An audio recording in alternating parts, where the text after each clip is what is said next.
Hello students. So October comes, ready for your board exams. मैं बात कर रही हूँ आज आपसे बोर्ड 2021 की। 2020 तो पूरा हमारा लॉकडाउन में गया, अनलॉकिंग में गया, स्कूल जाने को नहीं मिला, थोड़ा सा बुरा लगा। 12th के बच्चों को खास तौर से लाइफ, पूरी स्कूलिंग लाइफ में वेट करते हैं ना, लास्ट ईयर आएगा, 12th में लास्ट ईयर स्कूल का होगा, हम ये मस्ती करेंगे, हम वो मस्ती करेंगे, एंड हमें वो सब नहीं मिला। सब क्लासेस ऑनलाइन हो गई, दोस्ती यारी सब छूट गई। Take it a positive way. क्यों? Now you are able to concentrate, I think थोड़ा कम, लेकिन हम अगर हर सिचुएशन को एक पॉजिटिव एस्पेक्ट से देखना चाहें तो हम देख सकते हैं। और जो आपका वो टाइम था जिसमें आप लोग शायद थोड़ी मस्ती करते, वो टाइम निकल गया, क्योंकि स्टार्टिंग के मंथ्स में ही करते हैं, तो वो टाइम तो निकल गया। ये वाला टाइम तो वैसे भी स्कूल से हाफ ईयरली एग्जाम्स ख़त्म हो जाते हैं। जिन लोगों ने अभी तक पढ़ना शुरू नहीं किया, जिनको अभी तक लग रहा था अरे अभी तो पूरा साल पड़ा है, अभी तो पूरा साल पड़ा है, उनको भी हाफ ईयरली के रिजल्ट से कहीं ना कहीं कुछ ऐसे इंस्पिरेशन मिलती है। पॉजिटिव रिजल्ट वालों को भी और नेगेटिव रिजल्ट वालों को भी, है ना, दोनों को मिलती है। क्योंकि पॉजिटिव वालों को लगता है हमें और अच्छा करना है, और नेगेटिव वालों को लगता है अब हमें बढ़िया करना है। सो आज मैं आप लोगों को यही सब डिस्कस करने आ रही हूँ। मैं आप लोगों के साथ ये डिस्कस करना चाहती हूँ कि जो ये आपका बोर्ड्स 2021 है, हमने अगर अभी तक उसके लिए कुछ प्लानिंग नहीं की है, now how to make plan for this. देखो बच्चे, हम लोग पहली बात तो ये बिल्कुल भी नहीं मानेंगे कि हमारे बोर्ड एग्जाम्स मार्च में नहीं है। नहीं, इसका मतलब ये नहीं है कि तुम्हारे बोर्ड एग्जाम्स होने नहीं वाले हैं। डोंट मिस इंटरप्रेट, सेंटेंस पूरा होने दो। इसका मतलब ये है कि पिछले 2 साल से हमने ये नोटिस किया कि 16-15 फरवरी से बोर्ड एग्जाम स्टार्ट हो जाते हैं, अभी भी होंगे। कोर सब्जेक्ट के एग्जाम लास्ट ईयर 1 मार्च से स्टार्ट हो गए थे। लास्ट ईयर जो 2020 के बोर्ड एग्जाम्स हुए थे, वो कोर सब्जेक्ट्स हमारे 22 फरवरी से स्टार्ट हो गए थे। अब वाले बोर्ड एग्जाम्स का हमें नहीं पता, अभी डेट शीट आई नहीं है, बट हाँ मैं फिर भी ये कहती हूँ अपने लिए बोर्ड एग्जाम्स के लिए ये वाला मंथ मार्क कर लो। एक्चुअली नहीं, डरने की कोई जरूरत नहीं है, बोर्ड एग्जाम्स होने वाले नहीं है दिसंबर में, बट अगर आप ये सोच के पढ़ाई करोगे ना कि हमारे बोर्ड एग्जाम्स यहाँ हैं, तो आप अपनी पढ़ाई अच्छे से कर पाओगे। अगर आप ये सोचोगे कि अरे अभी भी बहुत टाइम है, तो आप गलती कर जाओगे। तो व्हाट आई वांट टू से इज दिस, दैट इस मंथ को मार्क कर लो, ठीक है। अक्टूबर एंड नवंबर, ये जो 2 मंथ हैं, इनको हम अपनी पढ़ाई के लिए प्लान करते हैं। कैसे? ये 2 महीने आप अपने फुल फ्लेजेड रिवीजन कंप्लीट करने में लगा दें। ऑन एन एवरेज हर बच्चे के पास 5 सब्जेक्ट्स मिनिमम होते हैं, कई बार 6 सब्जेक्ट्स भी हैं काफ़ी स्टूडेंट्स के पास, एक एडिशनल भी ले लेते हैं, ठीक है। अब अगर हम 5 सब्जेक्ट्स की बात करें तो हमारे पास 8 वीक्स और हमारे पास 5 सब्जेक्ट्स, या हम 6 सब्जेक्ट्स भी लेके चलें, तो आप ये देखो आपके पास कितना पार्ट टाइम है। अगर आप 5 सब्जेक्ट्स की बात कर रहे हो तो 1.6 वीक्स, मतलब ऑलमोस्ट 1.5 हफ्ता। 1.5 हफ्ते का मतलब ऑलमोस्ट आपके पास 10 डेज पर सब्जेक्ट, राइट। अगर हम 6 सब्जेक्ट्स की बात करें तो 1.3 इज ऑलमोस्ट आपका 8 डेज ही लगा लो। डू यू थिंक आप 8 दिन में एक सब्जेक्ट खत्म कर सकते हो? बिजनेस स्टडीज का तो चैप्टर ही 12 है। मतलब एक दिन में 2 चैप्टर्स करोगे तो जाके आप एट पार हो। अकाउंट्स के 2 चैप्टर्स एक दिन में करोगे तो आप एट पार हो। I am talking about my commerce subjects, मतलब मुझे इन सब्जेक्ट्स की तो लिमिट पता है कि कितने नंबर ऑफ चैप्टर्स हैं, समझ रहे हो। तो इस हिसाब से अब कमर कस लेनी है, राइट। आपको अपनी प्लानिंग में ये करना है, स्कैनिंग इज इम्पॉर्टेंट। जो आता है उसे बार बार हम कर दें, क्योंकि वो तो आता है, कम से कम उसे तो कर लें। भाई वो तो आता है ना, मुझे एक चैप्टर बहुत अच्छे से आता है, मुझे कंपनी बहुत अच्छे से आती है। अब अगर मुझे कंपनी बहुत अच्छे से आती है तो I should work upon not for profit organisation and partnership. अगर मुझे बिजनेस स्टडीज की बुक 2 अच्छे से आती है then I should work on book 1। अगर मुझे इकोनॉमिक्स में मैक्रो अच्छे से आती है तो I should work on Indian economics. It doesn't mean कि आपको जो आता है आप उसे फॉरगो कर दो, no, but divide your time, make a time table, make a strategy. अब वो स्ट्रैटेजी कैसे बनेगी, आपको यहाँ पर अपना एक टाइम टेबल बनाना है कि अक्टूबर 1, 2, 3, 4 कितने घंटे पढ़ना है। ये टारगेट नहीं होना चाहिए, क्योंकि वो कभी सक्सेसफुल नहीं होने वाला। जब हम ये सोचते हैं ना कि हम ना सुबह 5 बजे उठ के पढ़ाई करेंगे, तो भाई उस दिन तो पक्की नींद आनी है। जिस दिन हम ये सोचते हैं आज मैं पूरी रात पढ़ने वाला हूँ, उस दिन तो पक्का रात में नींद आने वाली है। जिस दिन हम सोचेंगे आज मैं दिन में ना बिल्कुल फ़ोन को टच नहीं करूँगा, उस दिन तो पक्का कुछ ना कुछ ऐसा हो जाएगा कि फ़ोन को टच करना पड़ेगा। या कुछ और नहीं तो हमारे यहाँ गेस्ट की परंपरा तो सबसे बढ़िया है। अचानक से ऐसे गेस्ट आएंगे कि आपको मम्मा की हेल्प के लिए उठना ही पड़ जाएगा। सो क्या करें, आपको घंटे वाला टाइम टेबल नहीं बनाना। ये नहीं बनाना कि मुझे इतने से इतने बजे तक पढ़ना है। आपको अपना डे वाइज स्केड्यूलिंग करनी है।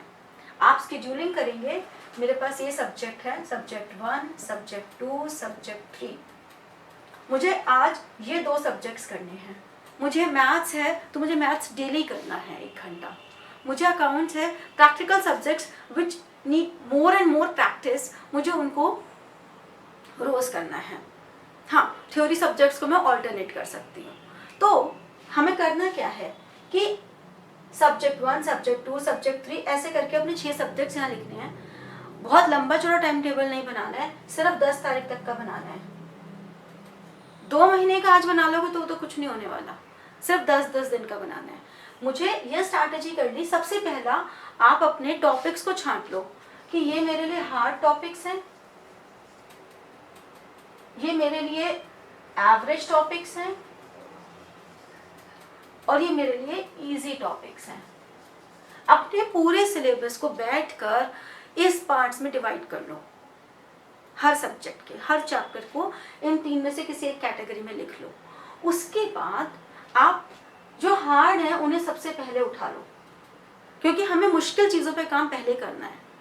आसान चीज़ें हम साइड बाय साइड अपनी स्ट्रैटेजी में, हमने एक मुश्किल सब्जेक्ट लिया जो हमें मुश्किल लग रहा है, ये मुश्किल चैप्टर लिया और एक हमने इजी ले लिया, ठीक है। उससे क्या होगा, आपके दोनों कवर हो जाएंगे, ठीक है। इस तरह से अपना पहले तो क्लासिफिकेशन करो, फिर एक स्केड्यूलिंग करो। और ये पूरी स्केड्यूलिंग ये मान के चलो कि आपके जो प्री बोर्ड्स होते हैं, to my knowledge most of the schools में प्री बोर्ड्स 20 नवंबर के बाद शुरू हो जाते हैं। टू दी मैक्सिमम दिसंबर में तो हर स्कूल में प्री बोर्ड्स होते हैं। मैं कहती हूँ बोर्ड एग्जाम्स मान के चलो तो आप सक्सेसफुल रहोगे। दूसरी इंपॉर्टेंट बात, ये आपने स्ट्रैटेजी बना ली। मैं क्यों कह रही हूँ जनवरी को कंसिडर नहीं करने के लिए, जनवरी में आपके प्रैक्टिकल्स हो जाते हैं, आपके बोर्ड प्रैक्टिकल्स होते हैं। बोर्ड प्रैक्टिकल्स काफ़ी टाइम यूज़ कर लेते हैं। आपका 5 सब्जेक्ट के 5 प्रैक्टिकल्स, उनसे 2-3 दिन पहले से उन प्रैक्टिकल्स के लिए तैयारी करना, अपनी फाइल्स कंप्लीट करना, छोटी छोटी चीज़ें कंप्लीट करना, वाइवा की प्रिपरेशन करना, ये सब चीज़ें हो जाती हैं। तो ऑलमोस्ट आपके 15 दिन तो चले गए ना, तो बाकी 15 दिन तो आप उस पे काम करेंगे। जब आपके प्री बोर्ड्स के रिजल्ट्स आएंगे और आपको पता लगेगा कि अभी भी मेरा ये पॉइंट वीक है, तो उस पे वर्क करने में जनवरी जाएगा। फरवरी is not for learning new topics. आपने सब कुछ यहाँ खत्म कर लिया। जनवरी एंड फरवरी में आपके पास 15 दिन मैं जनवरी के लगाती हूँ और 15 दिन ही मैं फरवरी के लगाती हूँ। इनफैक्ट फरवरी के तो 10 ही दिन लगाओ अगर 15 फरवरी से एग्जाम स्टार्ट है तो। You have 25 days, you have 5 subjects, 5 subjects हैं। तो आप क्या करेंगे, आपको एटलीस्ट 2 सैंपल पेपर्स डेली करने ही हैं, टाइम बाउंड होके। And self evaluation is the best policy, ठीक है। तो इस तरह से अपना टाइम मैनेजमेंट करिए कि आपको 2 सैंपल पेपर, और सैंपल पेपर के लिए आई वुड प्रेफर कि आपके जो फ्रेंड्स हैं वो अलग अलग स्कूल में हैं, ठीक है। हर एक स्कूल का प्री बोर्ड का एग्जामिनेशन पेपर ले लो, क्योंकि हर टीचर अपना प्री बोर्ड पेपर पूरी रिसर्च के साथ बनाता है, और उससे बढ़िया सैंपल पेपर मैं नहीं मानती कोई और हो सकता है। सैंपल पेपर्स बहुत आते हैं और वो अच्छे भी होते हैं, I am not denying that fact, but I would prefer कि जो लेटेस्ट करंट नॉलेज के साथ पेपर बन रहा है वो है हर स्कूल के टीचर ने जो बनाया है। आप अपने फ्रेंड्स आपस में एक्सचेंज करो कि हम उसका प्री बोर्ड का पेपर, उसके प्री बोर्ड का पेपर लें और उसे सॉल्व करें। बोर्ड भी अपने सैंपल पेपर रिलीज कर देगा, अभी बोर्ड का सैंपल पेपर करेंगे, ठीक है। तो ये सब आप अपनी प्लानिंग इस तरह से कीजिए। Got it? नाउ एक जो बहुत बड़ी प्रॉब्लम अभी इन दोनों बच्चे फेस कर रहे हैं, अब ये तो हमारी एकेडमिक्स की बात हो गई, एक और प्रॉब्लम है जो बच्चे इन दिनों अपनी फिजिकल हेल्थ को लेके कर रहे हैं, मेंटल हेल्थ को लेके कर रहे हैं, just due to lockdown and all. We all are social animals, और हम लोगों को सोसाइटी चाहिए, हम लोगों को लोग चाहिए, और हमें ये सब नहीं मिल रहा, तो कहीं ना कहीं ये हमारी फिजिकल एंड मेंटल हेल्थ पे बहुत इम्पैक्ट दे रहा है। तो हम लोग हर सेशन में किसी एक पॉइंट पे थोड़ी थोड़ी बात जरूर करेंगे। आज के सेशन में मैं आपसे जो बात करना चाहती हूँ वो चाहती हूँ कि आप अपनी आंखों को आराम कैसे दें। पढ़ते पढ़ते, स्क्रीनिंग करते करते आपकी आईज थक जाती हैं। तो बच्चे, एक तो देखो, आप लोग अपनी आईज को पढ़ते पढ़ते ऐसे करके, ये जब कभी ऐसा लगने लग जाए, अलग अलग एक्सरसाइज है, कभी कोई और कभी कोई, ऐसे आईज को यूं करके, ये जो आपके पाम का ये वाला नीचे वाला साइड है, ये ऐसे करके ये ऐसे रखिए और हल्का सा प्रेशर दीजिए, बस हल्का सा, और रिलीज, फिर प्रेशर, फिर ऐसे प्रेशर, रिलीज, ये प्रेशर, रिलीज। इससे क्या होगा, आपके आईज को आराम पड़ेगा। और एक याद है बचपन में कहते थे कंसंट्रेशन के लिए, वो आईज के लिए भी अच्छा है। क्या, सामने दीवार पे एक पॉइंट बना लिया और उस पॉइंट को